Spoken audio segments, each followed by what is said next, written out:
निरसन में बदले सियासी समीकरण। अशोक मंडल का JLK-MC मोहन AITUC में। नमस्कार, इंडियन न्यूज दर्पण में आपका स्वागत है। भुवनेश्वर से जहां क्षेत्र की राजनीति में एक बार फिर हलचल तेज हो गई है। JLK के वरिष्ठ नेता रहे अशोक मंडल ने पार्टी से दूरी बनाते हुए अब AITUC का दामन थाम लिया, जिससे सियासी गलियारों में नई चर्चाएं शुरू हो गई है। रविवार को गुरसिंह सभा द्वारा गुरुद्वारा में आयोजित आज मिलन समारोह में धनबाद की सांसद टिल्लू महतो की मौजूदगी में अशोक मंडल ने औपचारिक रूप से coal mines worker union AITUC के सदस्य ग्रहण की। कार्यक्रम में स्वागत सम्मान और नई राजनीतिक पारी की घोषणा एक तय रणनीति के तहत होती नजर आई। अशोक मंडल का राजनीतिक सफर भी काफी उतार चढ़ाव भरा रहा। उन्होंने अपने करियर की शुरुआत JMMC की भाजपा में गए, उसके बाद दोबारा JNM में वापसी की और फिर JLK-MC जुड़े। AITUC में उनकी नई एंट्री को लेकर कई तरह की व्याख्याएं सामने आई। कुछ इसे अनुभव का विस्तार मान रहे, कुछ सही मंच की तलाश का लंबा सफर बता रहे। इस पूरे घटनाक्रम का भाकपा माले के जिला कमेटी सदस्य मनु सिंह ने प्रेस कॉन्फ्रेंस कर अपनी प्रतिक्रिया दी। उन्होंने कहा कि ये कदम वैचारिक कम और रणनीतिक ज्यादा प्रतीत होता है। इसका उद्देश्य MPL क्षेत्र में प्रभाव बनाए रखना हो सकता है। हम लोग भी जानते पूरी धनबाद की जनता जानी है। अशोक मंडल जी एक कर्मठ, ईमानदार, जुझारू, संघर्षशील नेता है। इनके नेतृत्व में बहुत बड़े बड़े काम भी हुआ है। आपको पता होगा कि भारतीय जनता पार्टी के कई बार नेतृत्व कर चुके हैं और फिर प्रभु चाहेंगे फिर इस क्षेत्र के नेतृत्व भी करेंगे। मैं विश्वास के साथ का खास करके उपलब्धि बता रहे हैं कि इनके नेतृत्व में रीता वर्मा जी हमारे केंद्रीय मंत्री थी और उसी समय ये यहाँ के जिलाध्यक्ष थे। इनके नेतृत्व में MPL लगा।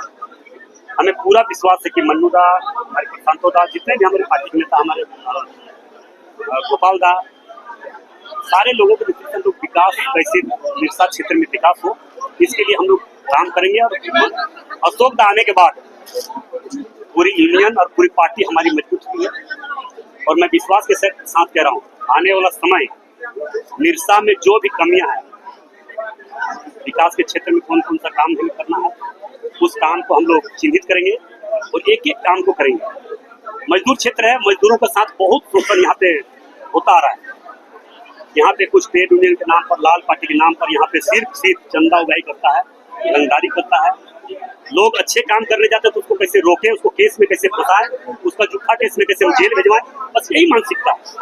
सरकार बनने के बाद, वर्तमान में भी सरकार बनने के बाद खास करके हमारे क्षेत्र के विधायक जो हैं, उनका क्रियाकलाप से हर लोग वाकिफ हैं। आप लोग भी जानते हैं, हम भी जानते हैं। मैं कहना चाहूंगा कि अच्छे काम के लिए लोगों ने वोट दिया है। पूरा कम मत कीजिए, जो अच्छे काम करो उसको सहयोग कीजिए। अगर इस क्षेत्र का भला चाहते हैं तो अरे इनका रग रग में भगवा है। अशोक दा का रग रग में भगवा, निश्चित बोले तो इनका रग रग में भगवा। ये तो हम लोग में भगवा। देखिए, वो तो पार्टी तय करेगी, पार्टी निर्णय लेगी कि हमें पार्टी को चुनाव लड़ाएंगे नहीं लड़ाएंगे। मगर हम विश्वास के साथ कह रहा हूँ कि हमारा पार्टी सशक्त और मजबूती के साथ हम लोग आगे बढ़ रहे हैं। निरसा क्षेत्र में नहीं, पूरे कोयलांचल में जिस प्रकार से सारे लोगों का झुकाव, सारे लोगों का भाजपा के प्रति, भारतीय जनता पार्टी के प्रति, हमारे देश के यशस्वी प्रधानमंत्री नरेंद्र मोदी जी के प्रति, हमारे प्रदेश अध्यक्ष आदित्य साहू के प्रति, बाबूलाल मरांडी जी के प्रति जिस तरह से झुकाव बढ़ता जा रहा है, निश्चित तौर पर आने वाला समय विधानसभा चुनाव जब भी हो, भारतीय जनता पार्टी की सरकार बनेगी। और अभी बंगाल का चुनाव कल ही रिजल्ट होने वाला है, आप देख लीजिएगा, ऐतिहासिक जीत होगा। इसके लिए आप देखें कि बंगाल में किस तरह से अपराध बढ़ता जा रहा था, क्राइम बढ़ता जा रहा था, बंगाल दूसरे दिशा की ओर बढ़ रहा था।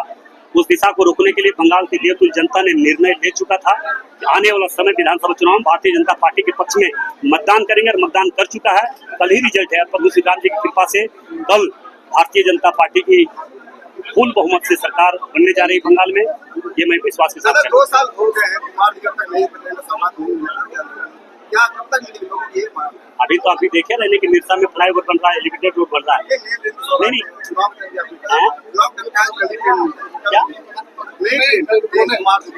नई ट्रेन चिरकुंडा से नहीं, यहाँ पे जो ट्रेन ठहराव हो रहा था उसको हम लोग ठहराव कराएंगे। ये हमारे जितने पार्टी के लीडर है, जितने नेता, सारे लोगों का ये मांग किया।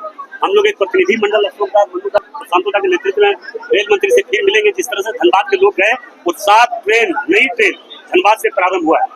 चल रही है। अभी मटकुरिया से लेकर विनोद बिहारी हॉस्पिटल तक फ्लाईओवर बन रहा है, गोविंदपुर में फ्लाईओवर बन रहा है, निरसा में फ्लाईओवर बन रहा है, रेडियो स्टेशन बन के तैयार है, पूरा रिंग रोड बनाने का निर्णय धनबाद को लिया है। तो कहीं न कहीं आप विकास के क्षेत्र में आगे बढ़ रहे हैं। उस विकास को देखते हुए कुछ धनबाद के प्रति गलत मानसिकता रखने वाले लोग